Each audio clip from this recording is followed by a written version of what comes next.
Bonjour, alors nous sommes ici sous la pluie mais un peu à l'abri avec Nathalie Couzon et Brigitte Léonard qui nous viennent toutes les deux du Québec. Toi, Nathalie, tu viens de Québec. Oui. Et Brigitte, toi tu viens du Québec mais de Mont-Tremblant, du campus Mont-Tremblant, du dans les campus Laurentides. Mont-Tremblant dans les Laurentides. Oui. Qu'est-ce que c'est les Laurentides? C'est une belle région montagneuse au nord de Montréal, D'accord, donc toi tu es enseignante en primaire primaire. et toi Nathalie tu es la directrice du REFER. Est-ce que C'est tu ça. peux nous dire de quoi il s'agit avec le Alors, REFER? l'acronyme du REFER, ça veut dire le rendez-vous des écoles francophones en réseau. Le rendez-vous des écoles francophones en réseau. C'est ça. C'est une initiative qui a démarré en fait, on a fait au mois de mars 2017 la 4e édition Quatrième du déjà, REFER. Et donc, on est venu ici à Ludovia pour rencontrer des partenaires éducatifs français, européens. Parce que le REFER est en plein développement. Oui, en c'est pleine ça. croissance. Et donc, en fait, on essaye de voir comment on pourrait, donc à travers la francophonie, réseauter toutes les classes francophones, les enseignants, à partir de projets de classe notamment. Parce que votre ADN, c'est ça au REFER, c'est faire des projets de classe Ben, en fait, en francophonie. notre ADN, c'est valoriser l'intégration des technologies au service de l'apprentissage. On s'est montré le potentiel que les technologies peuvent avoir dans l'enseignement et l'apprentissage. C'est aussi toute la dimension de la valorisation de la francophonie. Donc des liens qu'on peut créer dans cette francophonie et aussi du français qui est le ciment commun entre chacune de ces communautés éducatives. Et puis au-delà de tout ça aussi, c'est valoriser les pratiques innovantes gagnantes. Donc les nouvelles approches pédagogiques qui tiennent compte des environnements numériques, donc collaboration, créativité entre autres, résolution de problèmes. Donc le travail que peuvent faire ensemble les enseignants, au-delà de partager leur expertise, d'aller plus loin ensemble, ça permet aussi le développement de ces compétences. C'est aussi un moyen pour travailler toute la dimension de la citoyenneté numérique aussi. L'utilisation des réseaux sociaux, le savoir publier, comme le dit notre ami Jacques Coul au Québec. Et je dirais, autour de tout ça, c'est la revalorisation de la profession enseignante aussi, pour montrer un peu comment, en partant de la classe, comment les enseignants peuvent eux-mêmes favoriser leur développement professionnel. Donc projet très ambitieux, objectif très ambitieux mais Oui. magnifique. Le REFER, donc là tu le représentes comme association, mais il est aussi connu comme événement.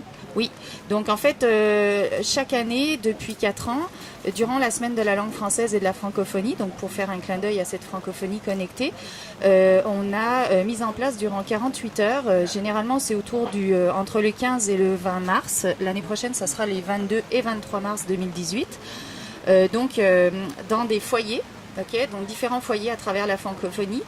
Jusqu'à présent, il y a eu un foyer principal à Québec, un foyer principal à... j'ai l'impression de dire 2 principaux, là, mais en fait c'est parce que c'était les plus gros foyers à Besançon. Et puis il y en avait aussi un à Lancy, à l'Institut de Lancy en Suisse.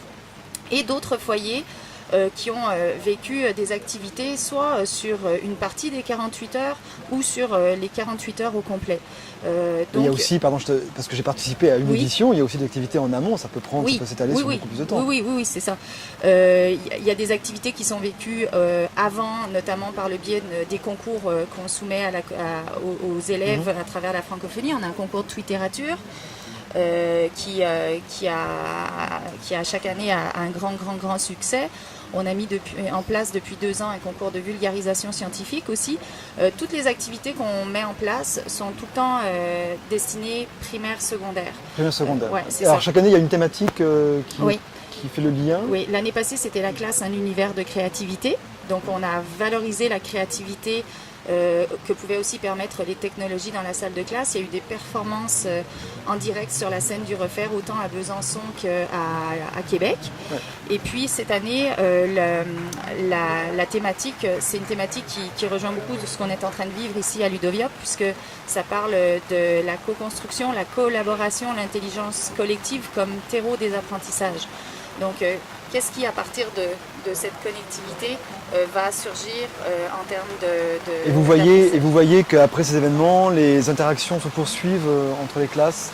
Oui, il y a des belles, en tout cas, voyons, pas François, c'est toi François, mais Brigitte, je vais laisser nous parler, oui, va pouvoir nous parler de elle a participé à quelle beaucoup de expérience projets. elle a du REFER et quel projet Moi, typique j'ai tu peux nous dire? participé avec ma classe depuis les tout débuts.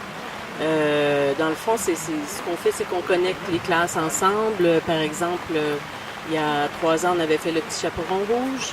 Tu peux nous en dire un peu plus? C'était quoi le petit chaperon rouge? On a réécrit le conte du petit chaperon rouge et on était une quinzaine de classes à travers le monde, au Nouveau-Brunswick, au Québec, mais aussi en France, en Belgique. Et puis, oui, ça permet de créer des liens, de les conserver aussi durant toute l'année scolaire. Donc, c'est vraiment riche comme expérience. Cette année, un nouveau, qui n'est pas un nouveau projet, c'est de Karine Godin-Tremblay. On va faire un livre de recettes en collaboration. Donc, ça va donner lieu à des beaux échanges aussi au niveau culturel. On sait qu'avec la nourriture et tout ça, ça risque d'être un beau projet. Donc, le produit final sera un livre de recettes écrit en collaboration. C'est beaucoup de travail pour toi? C'est pour toi aussi, Nathalie? Ce projet-là, c'est Karine qui va le tenir, mais oui, c'est du travail, mais c'est dans la joie, dans le plaisir, puis c'est collaboratif, donc chacun fait sa part aussi. Et les enfants, quelle est la perception de cette c'est sûr qu'ils adorent, ça apporte un élément de motivation vraiment... Et d'engagement aussi? Oui, beaucoup, parce que là, on n'écrit pas seulement pour son enseignante, on écrit pour un vrai public. On va publier le produit final. Bien sûr, il y a un effet très fort de la publication. Oui, absolument.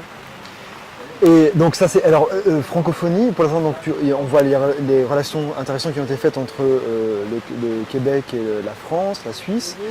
Mais la francophonie c'est beaucoup plus large. Quels sont les projets d'ouverture des zones visées maintenant? En fait, durant les années, on a établi certaines amitiés, je dirais, pédagogiques aussi, avec des gens avec qui on se sent bien parce qu'on se rejoint au niveau de la vision sur l'éducation et puis du changement à opérer aussi. Donc, on a fait on va mettre en place avec la mission laïque française un espace de formation à distance pour les enseignants, donc notamment les enseignants de la MLF et en connexion avec des enseignants québécois. Donc en fait, c'est simplement, comme je le disais tantôt, c'est vraiment partir de la classe, ce que l'enseignant a vécu, qu'est-ce qu'il veut partager à sa communauté, comment il veut aussi donner quelque chose. Donc vous inscrivez aussi dans une logique, je te coupe, pardon, de documentation des traces et de ressources. Et de diffusion des bonnes pratiques. C'est ça, exactement.